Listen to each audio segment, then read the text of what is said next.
राधे राधे। मैं अभिषेक भटनागर अपने channel God is mind पर एक बार फिर आप लोगों का हार्दिक स्वागत करता हूं। आज हम श्रीमद् भागवत के चौथे स्कंद के 25वें अध्याय के बारे में पढ़ेंगे। इसमें महादेव जी का प्रचेतों को संवाद। अब ये प्रचेता कौन थे ये हमने पिछले अध्याय में भी बताया था और मैं एक बार फिर आप लोगों को इसके बारे में बताता हूं। ये जो प्रचेता थे ये प्राचीन ब्रह्मर्षि के सत्यवती नाम की स्त्री से जो अति सुंदरी थी 10 बालक एक रूप के जन्मे थे जिन्हें प्रचेता कहते थे। उनका शरीर 10 लड़कों की जगह तरह जुदा जुदा था, परंतु एक को बुलाओ तो 10 के 10 आते थे और जो काम एक करे तो वही 10 करते थे। एक के बीमार होने से 10 बीमार हो जाते थे। प्रत्यक्ष में वे 10 अलग अलग थे, पर बुद्धि, प्रारब्ध, कर्म, मृत्यु और जीवन सबका एक सा था। जब उन्होंने अपने पिता की आज्ञा से वन में जाकर 10,000 वर्ष परमेश्वर की तपस्या की तब महादेव जी और उनमें बहुत ज्ञान चर्चा हुई। तो आज हम उसी ज्ञान चर्चा के बारे में सुनेंगे कि किस तरीके से हमारे महादेव जी ने प्रचेतों से क्या ज्ञान वर्णन किया था। चलिए करते हैं आज के दिन की शुरुआत। विदुर जी ने इतनी कथा सुनकर मैत्री ऋषिवर से पूछा, जो कुछ ज्ञान चर्चा महादेव जी व प्रचेतों से हुई थी वह वर्णन कीजिए। मैत्री जी ने कहा कि प्रचेता लोग जब उत्पन्न हुए तब प्राचीन ब्रह्मर्षि ने उन 10 पुत्रों को आज्ञा दी कि पहले तुम लोग वन में जाकर परमेश्वर का तप करो। भगवान का दर्शन होने के उपरांत नारायणी सृष्टि संसार में उत्पन्न करना। प्रचेता लोग यह वचन सुनते ही घर से निकलकर पश्चिम दिशा में समुद्र के निकट चले गए। उन्होंने वहां एक बहुत रमणीक स्थान तालाब के किनारे दिखलाई दिया। उन्होंने वहां बैठकर आपस में विचारा कि हम नहीं जानते कि नारायण जी कौन हैं और किस तरह उनका तप व स्मरण करना चाहिए। वे लोग इसी चिंता में बैठे थे कि उसी समय मनुष्य की कुछ बोली उनको सुनाई देने लगी। तब उन्होंने आपस में कहा कि यहाँ कोई दिखलाई नहीं देता, यह कौन बोलता है। यही चर्चा कर रहे थे कि महादेव जी उसी तालाब में से निकलकर वहां प्रकट हुए। उनके साथ देवता लोग स्तुति करते और गंधर्व गाते थे। जब प्रचेता लोग उनको नहीं पहचान कर उसी तरह बैठे रहे तब शिव जी ने कहा कि हे प्रचेतो, हम महादेव हैं, तुम लोगों को ज्ञान सिखलाने के लिए यहाँ आए हैं। तुम लोग नारायण जी का भजन व स्मरण इस तरह करो जिसमें उनका दर्शन तुमको प्राप्त हो। मैं जिस तरह परमेश्वर को जानता हूं उसी तरह नारायण जी के भक्त मुझे प्यारे हैं, सो मैं तुम्हें हरि भक्त समझकर ज्ञान सिखलाता हूं। यह वचन सुनते ही प्रचेतों ने बड़े हर्ष से खड़े होकर शिव जी को दंडवत किया और बड़े सम्मान से बैठाकर विनय पूर्वक उनकी स्तुति करने लगे। तब शिव जी ने नारायण स्तुति का हंस गुह्य स्त्रोत प्रचेतों को सिखलाकर कहा, तुम लोग नित्य प्रातःकाल व संध्या व और स्नान करने के उपरांत यह स्त्रोत पढ़कर नारायण जी की स्तुति और चतुर्भुजी स्वरूप का ध्यान किया करो। परमेश्वर तुम्हें जल्दी मिलेंगे।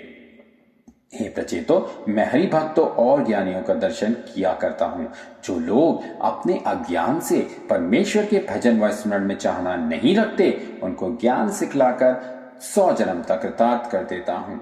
ब्राह्मण, क्षत्रिय, वैश्य और शूद्र वेद व शास्त्र में बताए हुए अपने धर्म से दृढ़ रहें, पाप व अधर्म के निकट ना जाएं। वे मनुष्य चतुर्भुजी रूप परमेश्वर को पाते हैं। इस तरह का धर्म व हरि भक्ति करने वाले मनुष्य दूसरी बात का कुछ प्रयोजन नहीं रखते।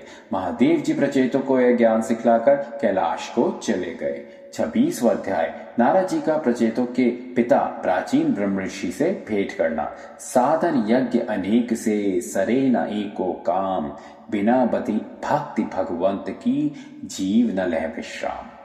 मैत्री जी ने कहा कि हे विदुर, प्रचेता लोग साधु व वैष्णव की पढ़ाई और परमेश्वर के मिलने का उपाय महादेव जी से सुनकर आनंद पूर्वक स्तोत्र पढ़ने और नारायण जी का ध्यान करने में लीन हुए। जब उनको 10,000 वर्ष हरि भजन करते करते बीत गए तब परमेश्वर ने प्रसन्न होकर दर्शन देकर बड़े हर्ष से उन्हें वरदान दिया। तो इस पर भी वे लोग संसारी व्यवहार झूठा समझकर उसी तरह परमेश्वर का तप व ध्यान करते रहे। उनके पिता प्राचीन ब्रह्मर्षि ने बहुत दिनों तक संसारी सुख व राज्य भोग कर यह बात विचारा कि राज्य व द्रव्य भगवान जी की दया से पाकर यह धन संसारी सुख में खर्च करना अच्छा नहीं होता। इसे यज्ञ व दानादिक में खर्च करके अपना परलोक बनाना चाहिए। ऐसा विचार कर राजा ने यज्ञ व दान करना आरंभ किया।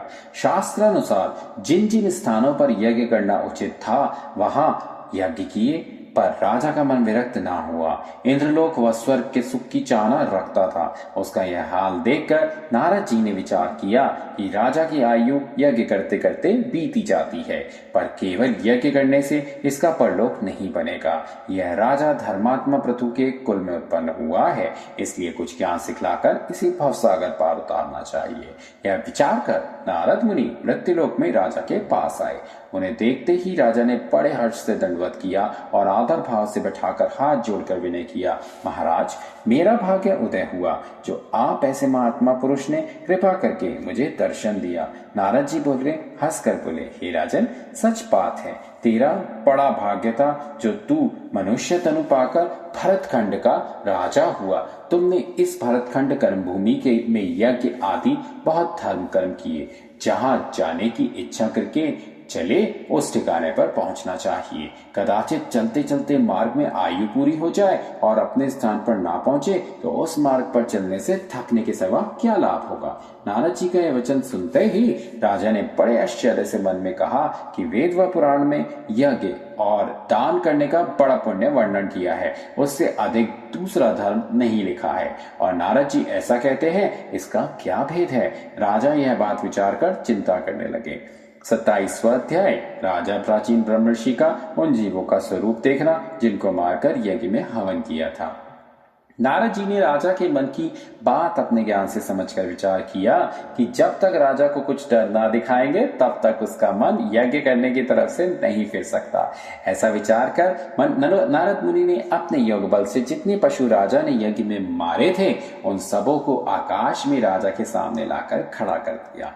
जब वे सब जीव राजा को घूरने लगे तब नारद मुनि बोले, हे राजन, यह सब जानवर तुमको क्यों देख रहे हैं। जैसे ही राजा ने आकाश की तरफ आंख उठाकर उनको क्रोध से अपनी तरफ घूरते हुए देखा, वैसे ही मारे डर के कांपता हुआ नारद जी से बोला, हे मुनिनाथ, मैंने इन सब पशुओं को मारकर यज्ञ में हवन किया, सो ये सब किस लिए मुझे क्रोध से देखते हैं।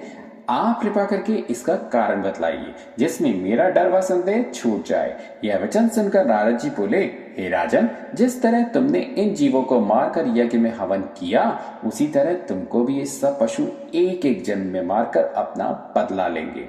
यह वचन सुनते ही राजा को इस बात का बड़ा सोच हुआ कि जितने जीव मैंने मारे हैं उतने जन्म मुझे लेने पड़ेंगे, तब इनके बदले से मैं किस तरह उर्ऋण होऊंगा।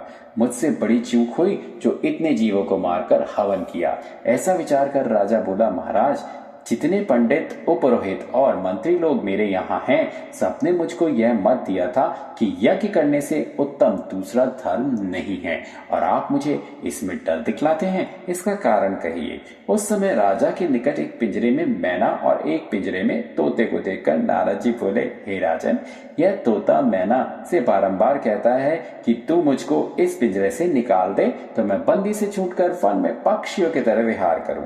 मैना कहती है, हे तोते, मैं भी यही चाहती हूँ कि कोई मुझे इस पिंजरे से बाहर निकाल देता तो अपने साथियों में जाकर खुशी मनाती। सो दोनों आपस में एक दूसरे से कहते हैं कि पहले तुम उड़ो, पर उड़ने की सामर्थ्य दोनों नहीं रखते।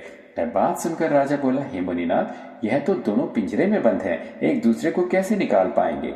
जब इनमें से एक पिंजरे से बाहर हो तो दूसरे के निकालने का उपाय करे। नारद जी बोले, हे राजन, इसी तरह तुम्हारे पंडित, उपरोहित और मंत्री लोग भी संसारी माया जाल के पिंजरे में पड़े हैं। वे क्या सामर्थ्य रखते हैं जो तुम्हें इस संसार रूपी जाल से बाहर निकाल सकें। यह बात सुनकर राजा ने समझा कि आज तक ऐसी ज्ञानी मुझको ज्ञान ऐसा किसी ने नहीं दिया जिसका वचन सुनने से मुझे ज्ञान प्राप्त होता। ऐसा विचार कर राजा ने विनय किया, महाराज, आप कोई ऐसा उपाय बतलाएं जिससे इन जीवों के हाथ से बचकर मुक्ति पदवी पाऊं। यह बात सुनकर नारद मुनि बोले, हे राजन, हम तुमसे एक इतिहास कहते हैं, सुनो।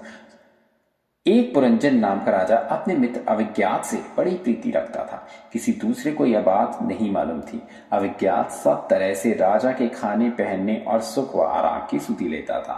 एक समय राजा पुरंजन अपनी इच्छा से अविज्ञात का साथ छोड़कर किसी दूसरे स्थान को चला। सो वह पूर्व, पश्चिम और उत्तर तीनों दिशाओं में ढूंढता हुआ बहुत दिनों तक व्याकुल रहा। इच्छा पूर्वक कोई स्थान रहने योग्य उसे नहीं मिला।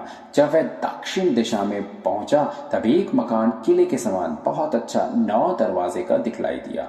उसके चारों तरफ नहर, बाग, फल, फूल और मेवों के वृक्ष लगे थे। अनेक रंग के पक्षी मधुर बोली बोलने वाले बैठे हुए चहचहा रहे थे।